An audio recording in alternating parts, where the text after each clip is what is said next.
huge fan of these McLean reel mowers. They just are made of sheet metal and they just rattle themselves apart to death. And I'm gonna tell you a little story. My fault that they got a brand new one. They had their old one in for repair. All I was gonna do to it was tune it up and put some chains on it. You may remember the video I did about replacing chains on one of these. Just go back several videos and you'll be able to find that.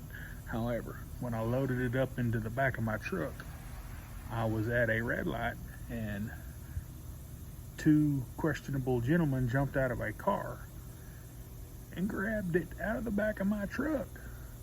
What am I supposed to do? Couldn't go forward because somebody was in front of me at the stoplight. Well, as I couldn't go backwards, had it been my personal vehicle, completely different outcome. Put up with that crap. So we had to buy the facility a brand new machine out of our budget. And here it is. Ridiculous the way the system works. You'll have a good rest of your weekend. Mower Medic 1.